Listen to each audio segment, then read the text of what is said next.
Koliko daleč je pa pol tista točka, ki si rekla zelo daleč, ne? Ti že koliko časa, malo lahko poveva, kdaj si se podala na to pot, pa zakaj?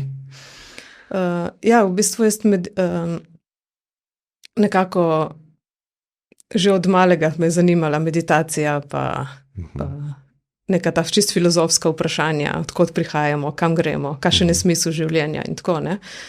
In takrat sem pač raziskovala, kolikor se je dalo, kolikor sem dobila literature na to temo, ne, interneta ni bilo takrat, tako da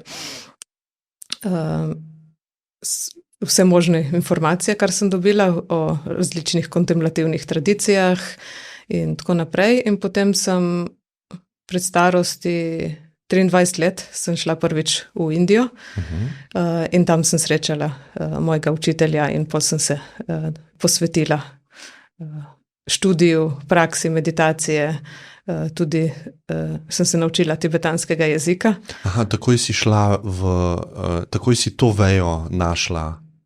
Ja. Se lahko malo pove. Jaz ne vem toliko o tem, ampak gre za v bistvu, iz Mahajana budizma. Tibetanski budizem, ja. Tibetanski, ja. Tako, v Indiji sem srečala zelo hitro njegovo svetost Dalaj Lamo in to je bilo leto 2000, ki je tudi njegova svetost Karmapa glih prišel iz Tibeta v Indijo, tako da sem že nekako 3 dni zatem, ko sem prišla v Indijo, sem ga že srečala. Okay. Blizu Dharamsale, on je bil takrat v Dharamsali in vsake toliko je imel take javne audience in si lahko prišel tja in se ga srečal ali pa kaj vprašal. Ali pa tako. Tako da ja, jaz sem v bistvu, kakor sem našla budizem, kakor sem našla povezavo z budizmom, sem takoj prišla do tibetanskega budizma in točno v tibetanskem budizmu moj učitelj spada pod to vejo Kagyu, ker to je bolj ta kontemplativna tradicija tibetanskega budizma. Ne. V Tibetu imajo 4 glavne šole, ne. Gelug, Kagyu, Sakya, Nyingma. 2 sta bolj se posvečajo bolj filozofskemu študiju, ne. 2 sta pa bolj meditativne tradicije. Ne. Tako da meni so bile zmeri bližje. Nekje več govora, nekje manj, lahko rečemo. Nekako nekatere preko filozofije pridejo do uvida, ne? Preko intelektualnega razmišljanja, preko študija in tako naprej. Cilj je isti, ne? Ja. Samo nekaterim ljudem bolj odgovarja ta bolj, ko bi se reklo, filozofska pot. Nekateri pridejo pa preko osebnega izkustva, preko meditacije, ne? Do istega cilja, ne? Ampak pot je pa čist drugačna. Ne? Kaj pa je cilj? Cilj, odvisno, ne bi bilo razsvetljenje, ne? Aha, lahko malo o tem. Ampak lahko rečemo na začetku se pa začne z uvidi nekako v naravo resničnosti, v naravo samega sebe, v naravo svojega uma, ne?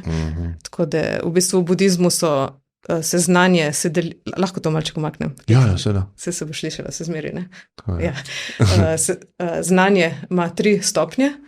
Najprej je intelektualno razumevanje, druga stopnja je izkustvo, ki pride skozi kontemplacijo, skozi meditacijo, in tretja stopnja je pa spoznanje. Ne? In v bistvu mi delamo na tem, da pridemo do 3. stopnje, ne?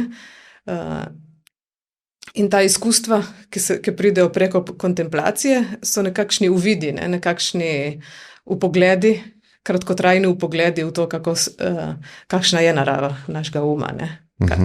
Kaj sploh je bistvo našega uma. Se pravi, kakor jaz razumem, ima tibetanski budizem zelo jasne neke stopnje ali pa neko pot učenja, čez katero greš. Tudi tukaj ima vsaka tradicija malček drugače to opisano, no? Ampak je pa zmeri zelo jasno, ja, to po stopnjah opisano in kakšne so lastnosti različnih stopenj in tako naprej. Kako pa se definira, recimo, da si pripravljen za naslednjo stopnjo? Ne? A je to časovne narave ali je to stvar uvida, pa kako veš, da imaš ta uvid? Ja, to je malo bolj komplicirano, kakor opisati pot, ne? Zato, ker spet je za vsakega človeka to drugače, ne? In uvid je malo težko opisati potem, ne? Tako da nekako začne se kot praktik, ne? Se lotiš tega tako, da imaš določeno ali časovno, ali pa v bistvu koliko nečesa moraš narediti, ne? Kolikrat moraš ponoviti neko vajo, ali pa koliko časa moraš to delati, ne? In potem greš na naslednjo. Ne? Ampak v budizmu ni tako, da greš prva stopnja, druga, tretja, četrta in pol do konca, do razsvetljenja, ne? Ampak se nekako vračaš. Ne? V bistvu greš nekako čez vse stopnje poti in potem lahko začneš spet od začetka. Ne? In v bistvu takrat si ti že je tvoja izkušnja že toliko bolj poglobljena, da potem, ko ponoviš vse enake stopnje, prideš dosti globje do tam. Tako da v bistvu skoraj bi se lahko rekla, da ni to linearna pot, ampak ciklična nekako. Ne? V bistvu, in vsakeč greš globje, vsakeč je razumevanje malo globje, vsakeč je izkušnja malo globje nekako. Ne? In je zanimivo, da se potem skozi vračamo k tem čisto osnovnim učenjem o nestalnosti, o samsari in tako naprej, ampak vsakeč to malce globje razumemo. Ne? Zato, kot sem rekla, intelektualno razumevanje ni dovolj. To lahko ponazorim s tem, da recimo vsi vemo, da je dobro, da delamo neke fizične vaje, recimo, ali pa da bi vsak dan šli na sprehod, ali pa prehodili toliko in toliko korakov, ali pa vsi to intelektualno vemo, ne? In vsi vemo, da je to dobro za nas in vsi vemo, da ni dobro, če tega ne počnemo. Ne? Ampak to še ne pomeni, da bomo to naredili. Ne? In pri meditaciji je enako, pri filozofiji je enako. Ne? Lahko jaz vem zelo dobro, da za me ni dobro, da se razjezim, kadar me nekdo sprovocira. Ne? Ampak še zmeraj, kadar se bom znašla v tej situaciji, bom reagirala po stari navadi. Ne? Zato rabimo poglobiti to znanje. Ne? V bistvu zato moramo iti globje od intelektualnega razumevanja. Ne? Kako se je pa pol tvoja pot ali pa zgodba nadaljevala, ko si tega prvega učitelja spoznala? Sem srečala njegov Svetost Karmapo in tako sem imela občutek, da sem končno našla tisto, kar sem iskala že celo življenje. Učitelja? Nekoga, ki me lahko vodi, da pridem do tega, kar sem iskala nekako. Ne? Kaj si pa iskala? Si vedela takrat, kaj si iskala? Nisem prav dobro vedela, kaj sem iskala, sem pa vedela, da nekaj mora biti. Ne? Nekako sem iskala zmeraj me je zanimal potencial uma, kaj se da doseči, kaj se da... Se mi zdi, da vedno se mi je zdelo, da ne bom sreče našla izven sebe. Ne? In da bom srečo našla v sebi, ampak sama pa nisem mogla priti do tega nekako. Ne? Sem vedela, da nekaj mora biti, pa neka pot mora biti za dosež to, ampak nisem točno vedela, kje naj to najdem. Ne? Tako, nekje sem imela občutek, da nekje tam na Tibetu so nekaj so že vedeli.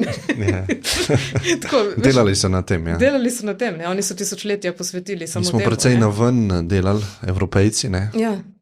To so pa precej na noter raziskovali. Ja, v bistvu tudi tibetanska beseda za budista je nangpa. In nang pomeni noter. Ne? To pomeni, da je tisti človek, ki išče srečo znotraj, ki išče dosežke znotraj sebe. Ne? In pri temu pridemo do enega zelo pomembnega koncepta v budizmu, ne? Ki je to, da v bistvu mi imamo v sebi izvirno dobroto. In to je čisto nasprotno mogoče od krščanske ideje o izvirnem grehu. Ne? V budizmu pravimo, da smo v sebi, v svojem bistvu, da smo vsi že popolni. Buda je učil, da smo mu vsi enaki. Ne? Buda ni rekel, jaz sem dosegel razsvetljenje, zdaj pa dajte moliti k meni, pa vam bom jaz pomagal, da bo šlo vse v redu v življenju. Ne? Buda je rekel, ne, jaz sem dosegel razsvetljenje in čisto vsak od vas lahko doseže isto kot jaz. In je učil darmo kot pot do tega razsvetljenja, ki je dosegljiva vsakemu živemu bitju.